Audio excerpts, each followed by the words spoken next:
Il se bat pour faire émerger la vérité sur les finances publiques, en particulier sur les déficits liés aux retraites. Le sujet n'est pas clos. La loi votée il y a un petit peu plus d'un an ne résout pas la question finalement de la transparence, laquelle est frappée d'une sorte d'interdit, parce que ce dont nous allons parler, selon l'expression même de Jean-Pascal Beaufray, est une bombe politique, même s'il y a un aspect technique qui est un petit peu complexe, mais il va l'expliquer. Jean-Pascal Beaufray a une forte légitimité pour s'aventurer sur ce terrain. L'ancien inspecteur des finances, ancien directeur général des impôts, est certes passé dans le privé il y a déjà quelques années en devenant directeur financier d'entreprise de télécommunications. Il est associé aujourd'hui au fonds de capital développement Ring Capital, Capital Risque. Mais ce combat lui tient à cœur, celui des retraites. Et s'il s'est mis au début à écrire sous pseudonyme, eh bien, il n'hésite pas à en parler, quitte à se faire peut-être désagréable avec certains arrangements comptables de l'exécutif. Même si, selon lui, on hérite plutôt d'un système, plutôt que d'une mauvaise volonté de vouloir systématiquement opacifier la réalité. Bonjour Jean-Pascal Beaufray. Bonjour. Alors vous avez écrit dans la revue Commentaire, vous avez écrit dans un certain nombre de journaux. Ça fait quand même quelques années que vous êtes sur ce terrain et que vous essayez de vous battre pour que l'on comprenne comment ça fonctionne. Vous allez nous l'expliquer. Oui, ça fait à peu près 2 ans.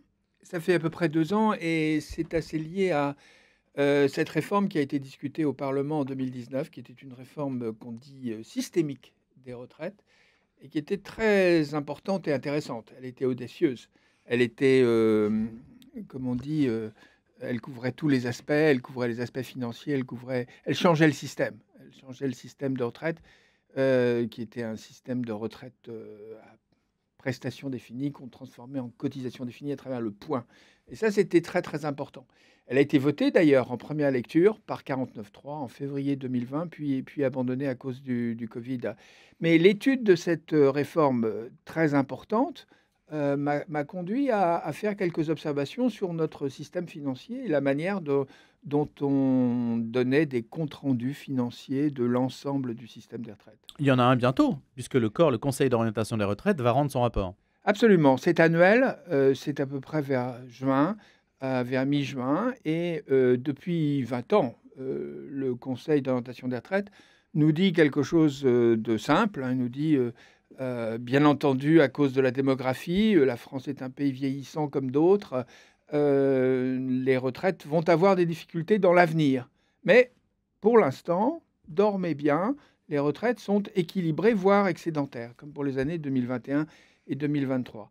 Alors ça, c'est une vision qui me paraît pas juste, qui me paraît totalement désinformer un peu le Parlement et l'opinion publique. Or, le Conseil d'orientation des retraites est le seul endroit et le seul organisme qui donne une vision globale de l'ensemble des retraites. Les retraites dites de base, celles complémentaires. Il fait une compilation de l'ensemble des systèmes. Donc, le chiffre qu'il donne est important. C'est pour ça que je suis allé le voir en septembre 2023, avec d'ailleurs François Bayrou. Nous étions tous les deux. Et nous lui avons proposé quelque chose de simple. C'est en plus de son solde des retraites, excédentaire ou équilibré, à peu près équilibré, de faire un autre solde, c'est-à-dire le solde, mais avant les subventions que reçoivent les caisses de retraite. Parce que les caisses de retraite ou les régimes de retraite, en réalité, sont subventionnés. Alors expliquez-nous justement comment ça fonctionne, de la manière la plus simple possible, Jean-Pascal Beaufray. Pour faire simple, les retraites sont financées de trois manières. Vous avez d'abord ce qui est évident pour un régime contributif, où ce que vous percevez à la retraite dépend des durées de travail que vous avez, des cotisations que vous avez versées. Vous avez les cotisations. Euh, les cotisations, ça représente que 2 tiers à peu près du financement des retraites. Et puis ensuite, vous avez des impôts qui ont été affectés aux caisses de retraite. Alors c'est normal qu'il y ait des impôts affectés aux caisses de retraite pour 2 raisons. D'abord parce qu'il y a des exonérations de cotisations qui ont été consenties par l'État pour abaisser le coût du travail en France. Et donc il est normal que l'État compense ces exonérations de cotisations. Et deuxième raison, c'est que le Parlement a mis des éléments, des avantages particuliers, dits de solidarité dans les retraites, qui sont aussi compensés par des impôts transférés. Donc, en plus des 2 tiers de cotisations, vous avez environ 15%, 14% d'impôts affectés. Alors, vous avez des impôts, c'est la CSG, c'est de la TVA, c'est 7 ou 8 impôts, forfait social, taxes sur les salaires, qui sont affectés aux retraites. Mais ce fléchage est transparent. Voilà, ce fléchage est absolument transparent et il sert à compenser des exonérations de cotisations sociales des caisses de retraite et des dépenses, des avantages particuliers dits de solidarité. Je conteste, pour moi, le mot de solidarité parce que ces avantages touchent 94% des retraités. Donc, il y a un moment donné où 94%, ce n'est plus véritablement de la solidarité. Mais au total, impôts plus cotisations, ça fait 80%. Alors, comment finance-t-on le reste des 20%? Voilà, il y a 20%, 72 milliards d'euros. Les 20%, c'est effectivement environ 70 milliards d'euros. Et là, ce sont des autres administrations qui versent des contributions aux caisses de retraite ou au régime de retraite.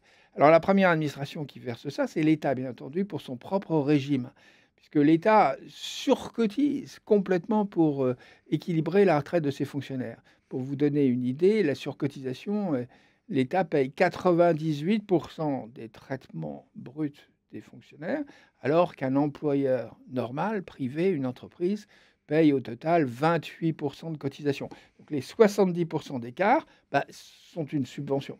Mais il n'y a pas que l'État, il y a aussi les collectivités locales et les hôpitaux qui surcotisent énormément. Et puis vous avez d'autres caisses sociales comme le régime famille ou le régime chômage qui versent des contributions aux retraites. Alors si même on s'aventure sur ce terrain des surcotisations, donc 98% de surcotisation pour l'État, 43% pour les collectivités locales. Contre 28. Voilà, contre 28. Les militaires, c'est même au-delà, c'est 120%. Non, le 98% est une moyenne pondérée moyenne entre pondérée. les civils et les militaires. D'accord. Les militaires, c'est ceux qui... Mais ça se comprend peut-être aussi. Hein. Bien sûr, toutes ces contributions sont justifiées par quelque chose. Je ne dis pas qu'elles sont illégitimes. Je dis simplement que comme elles sont une contribution des administrations qui versent des fonds à les caisses de retraite, vous ne pouvez pas compter les dépenses publiques deux fois. Une fois au niveau des retraites et puis une autre fois au niveau des administrations qui versent des contributions aux caisses de retraite. Donc vous êtes obligé d'enlever ça, c'est comme recette.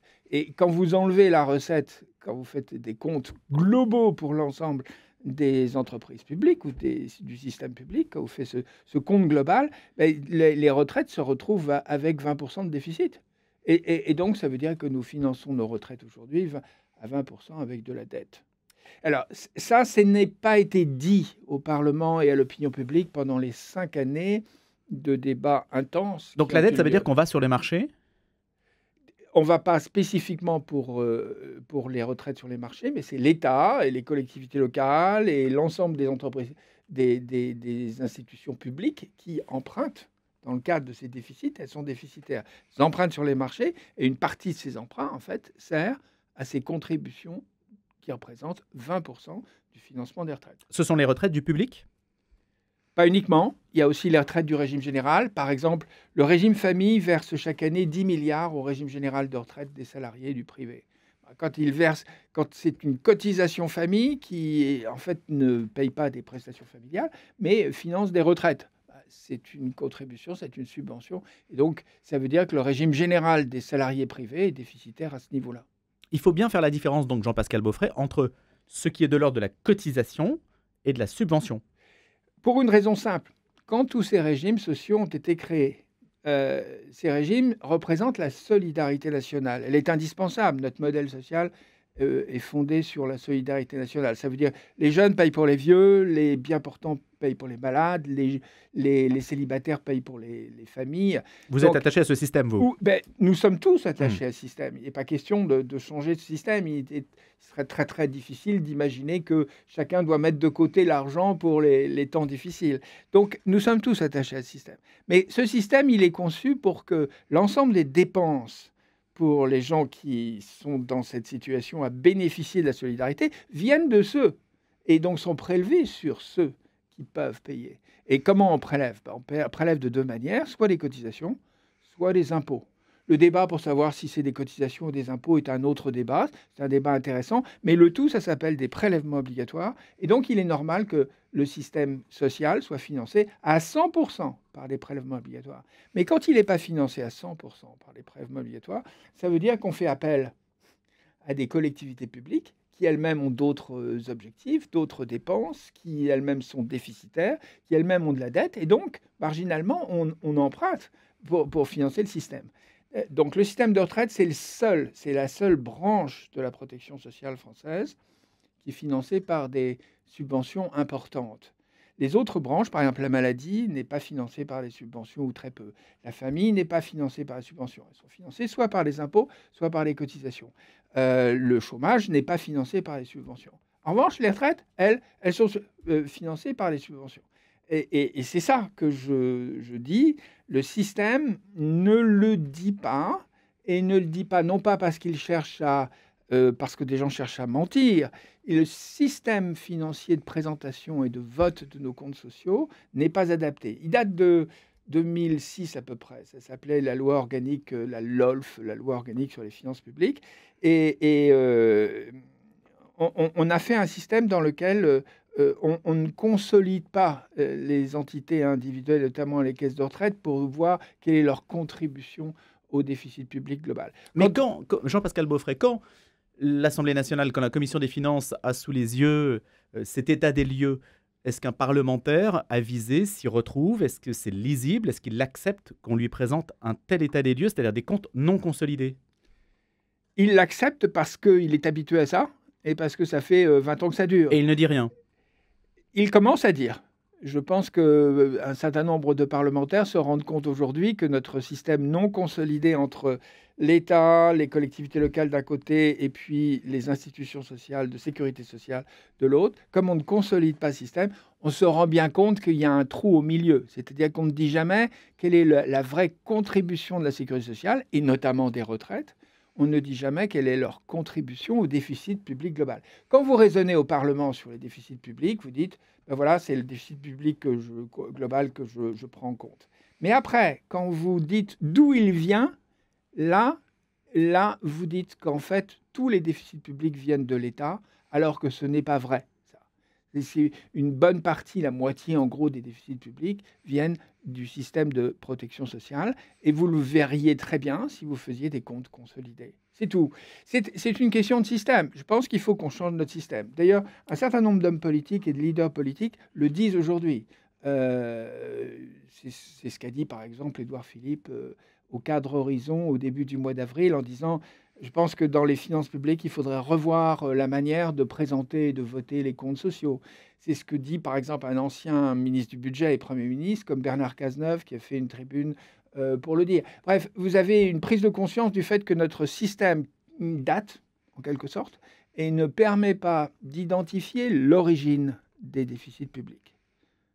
Maintenant, il y a une forme de casus belli à vouloir mettre une lumière sur ces 20% de financement par la dette publique. Ça montre aussi une forme de fragilité et peut-être aussi comment dirais-je, d'antagonisme quand même entre le public et le privé, non?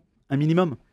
Puisque vous dites il ne faut pas raisonner comme ça. Hein. Oui, mais inévitablement, vous aurez ce débat. Et peut-être que si on ne le met pas sur la table en ces termes, c'est parce qu'on ne veut pas non plus ouvrir une brèche dans cette rhétorique-là.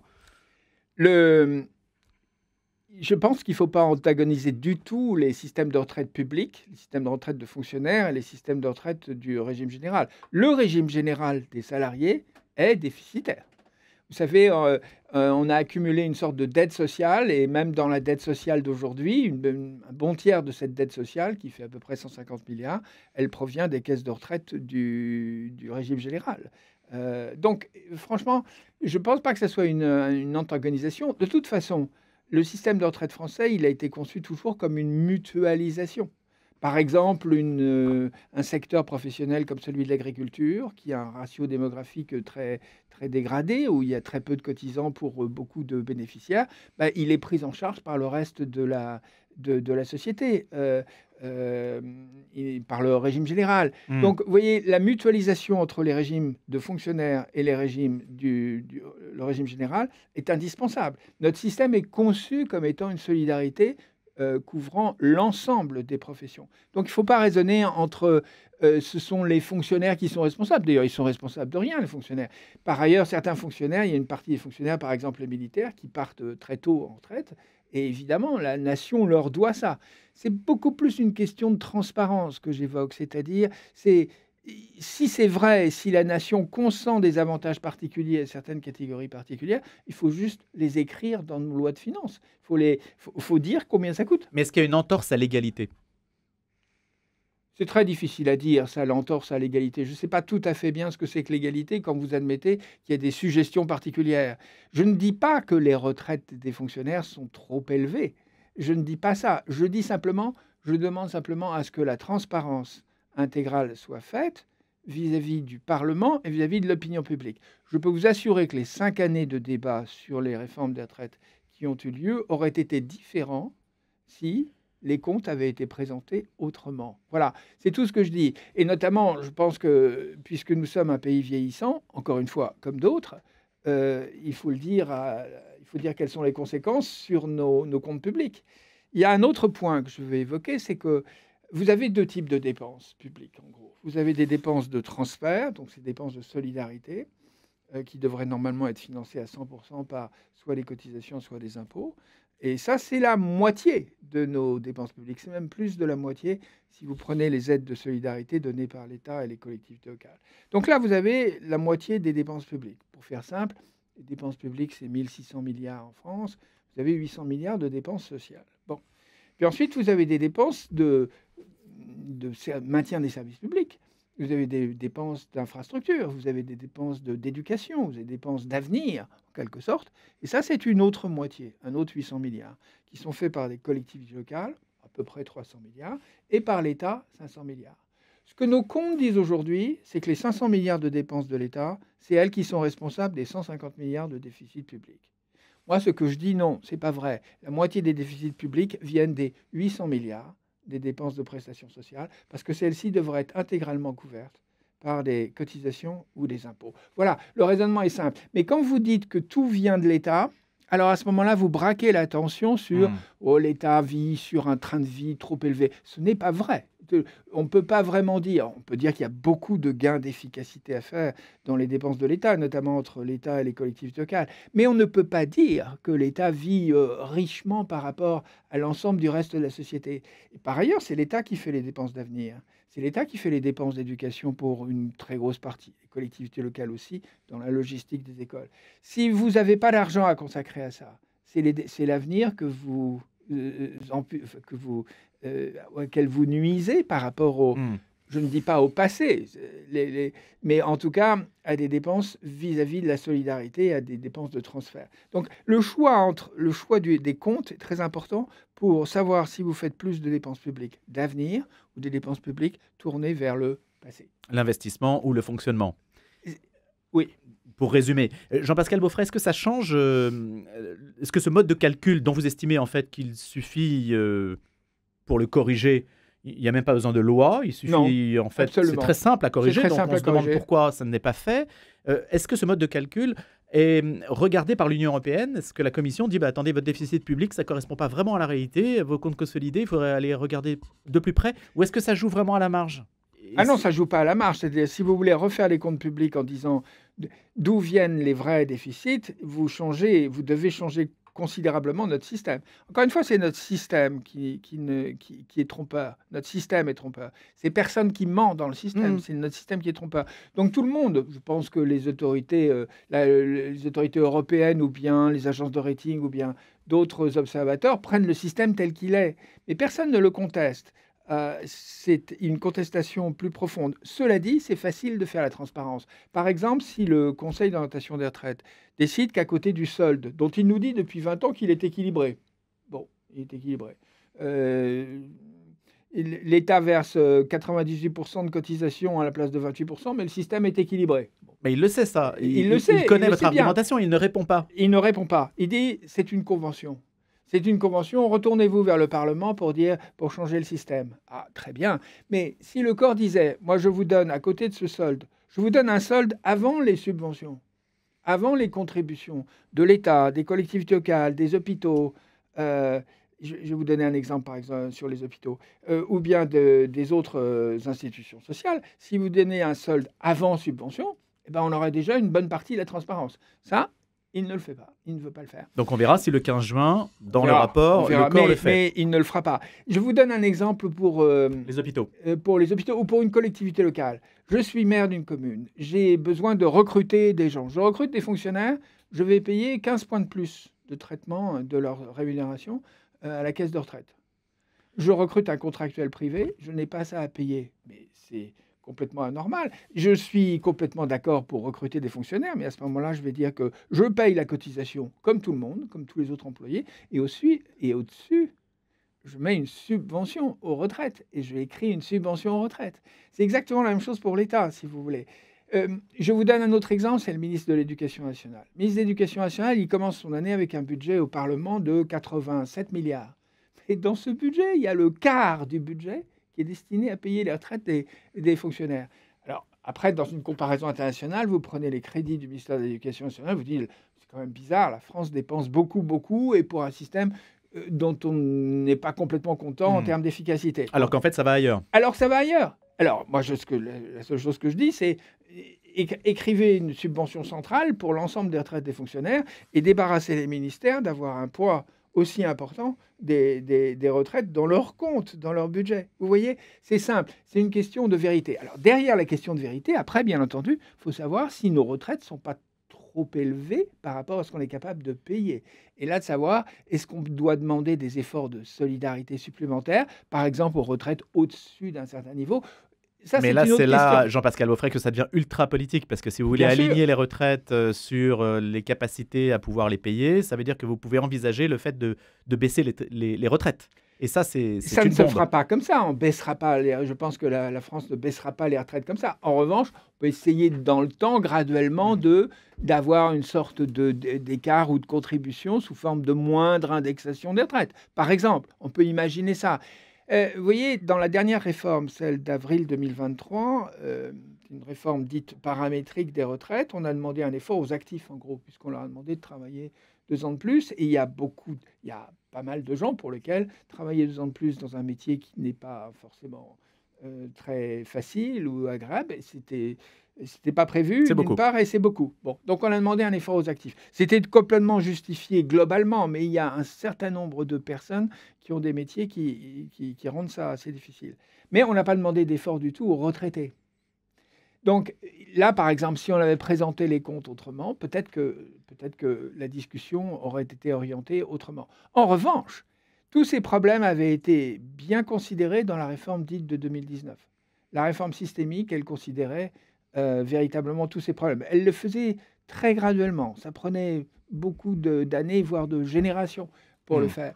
Mais vous voyez, tous ces problèmes de transparence d'une part et de redressement du système des retraites étaient vraiment bien adressés dans la réforme de 2019. Il est vraiment dommage qu'elle ait été interrompue. Dernière question, Jean-Pascal Beaufret, réponse très rapide. François Bayrou, Bernard Cazeneuve, Édouard Philippe, il y a quelque chose de politique qui se passe? Vous pensez que ça va déboucher? Écoutez, je ne sais pas. Mon intérêt à moi, et ce que je trouve intéressant de faire, c'est de le dire, de dire et d'amener les responsables français à eux d'eux-mêmes trouver que la transparence est indispensable.